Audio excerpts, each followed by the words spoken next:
পশ্চিমবঙ্গে বিজেপি সরকার গঠনের পর প্রথম বাজেট পেশ হলো আজ। বাজেটে রাজ্যের একাধিক জনমুখী প্রকল্পের ঘোষণা করা হয়। উত্তরবঙ্গ সহ দক্ষিণ দিনাজপুর জেলাতেও একাধিক বাজেট ঘোষণা করা হয়। উত্তরবঙ্গে এইমস থেকে শুরু করে ক্যান্সার হসপিটাল, আইআইটি সহ বিভিন্ন হাব তৈরি হবে। দক্ষিণ দিনাজপুর জেলাতেও তৈরি হবে বিমানবন্দর, মেডিকেল কলেজ ও টেক্সটাইল হাব। বাজেট ঘোষণার পরে আনন্দে উল্লাসে মেতে ওঠে দক্ষিণ দিনাজপুর জেলা বিজেপি কার্যালয়ের সামনে ব্যান্ড পার্টি বাজে গেরুয়া আবির মেখে পথ চলতি মানুষদের লাড্ডু বিতরণ করেন বিজেপি। এদিন বিজেপি জেলা সভাপতি স্বরূপ চৌধুরী, বিজেপি জেলা সাধারণ সম্পাদক বাপি সরকার, গৌতম রায় সহ অন্যান্য বিজেপি নেতৃত্ব ও কর্মী সমর্থকেরা উপস্থিত ছিলেন।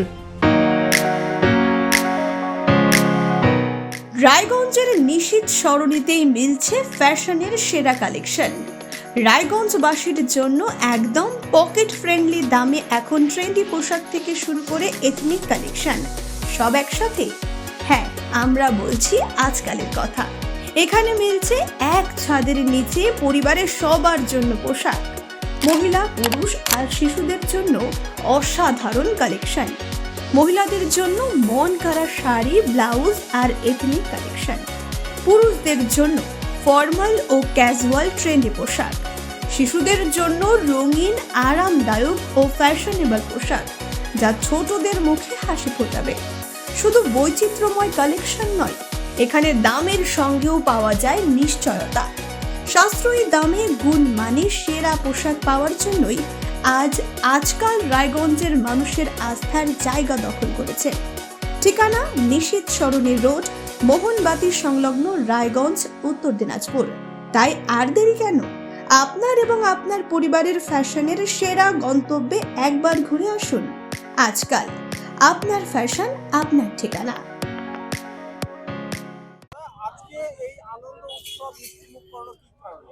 দেখুন, আজকে ভারতীয় জনতা পার্টির পশ্চিমবঙ্গের সরকার অর্থাৎ ডবল ইঞ্জিন সরকার হওয়ার পর এই প্রথম পশ্চিমবাংলার ক্ষেত্রে আমরা একটা বাজেট উপহার পেলাম।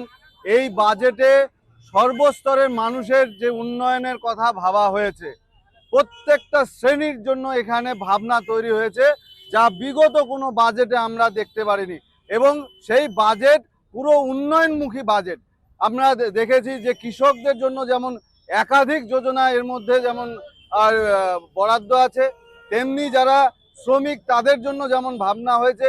মহিলাদের জন্য আপনারা জানেন যে অন্নপূর্ণা ভাণ্ডার সহ ছাড়াও যে মহিলারা বাসে ভ্রমণ ক্ষেত্রে আরও যারা সুবিধা, বিশেষ করে যারা মহিলা যারা কলেজ ছাত্রী তাদের জন্য এককালীন 60,000 টাকা, এরকম মহিলা থানা থেকে শুরু করে ব্যাপকভাবে মহিলাদের কথা যেমন ভাবা হয়েছে, তেমনি এখানে বলা হয়েছে যুবকদের জন্য, বেকার যুবকদের ক্ষেত্রেও এখানে ভাবা হয়েছে, যারা উচ্চশিক্ষায় শিক্ষিত ছেলে মেয়েদের কথাও যেমন ভাবা হয়েছে। এবং এই জেলার সামগ্রিক উন্নয়নের ক্ষেত্রেও যেমন আমরা জানি যে বালুরঘাট থেকে যে এয়ারপোর্টের যে ব্যবস্থার কথা যেমন বলা হয়েছে, তেমনি আমরা জেনেছি যে বালুরঘাটে এর আগে মেডিকেল কলেজ ছিল না, মেডিকেল কলেজের কথা এই বাজেটে যেমন এসছে, তেমনি বালুরঘাট বিশ্ববিদ্যালয়ের কথাও এই বাজেটের মধ্যে আমরা পাচ্ছি।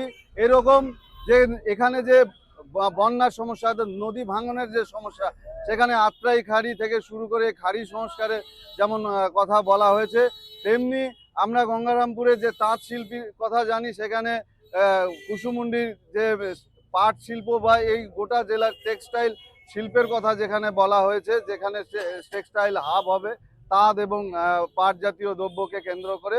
এরকম একাধিক উন্নয়নমূলক এই বাজেট দিয়ে বরাদ্দ হয়েছে। তাছাড়া আপনারা জানেন যারা বিভিন্ন ক্ষেত্রে পেশায় আছেন, রাজ্য সরকারি কর্মী আছে, তাদের ডিএ যেমন বৃদ্ধি পেয়েছে, তেমনি আমরা আশা, অঙ্গনওয়াড়ি থেকে শুরু করে সিভিক ভলেন্টিয়ার্স থেকে শুরু করে যারা প্রাণী সম্পদে দপ্তরে কাজ করে তাদের কথাও যেমন ভাবা হয়েছে, তেমনি যারা অবসরপ্রাপ্ত, যারা সাংবাদিক, তাদের কথাও ভাবা হয়েছে। এরকম সব শ্রেণীর কথা এই বাজেটে উল্লেখ আছে। সেই জন্য দক্ষিণ দিনাজপুর জেলার পক্ষ থেকে আমরা বালুরঘাট শহরে আজকে আমরা এই উন্নয়নমুখী বাজেটেরকে সামনে রেখে যে বাজেট ঘোষণার জন্য সবাই আনন্দিত হয়েছে, তার জন্য আজকে আমরা এখানে একটি আর প্রদর্শনী করছি, আমরা আনন্দ উৎসব করছি।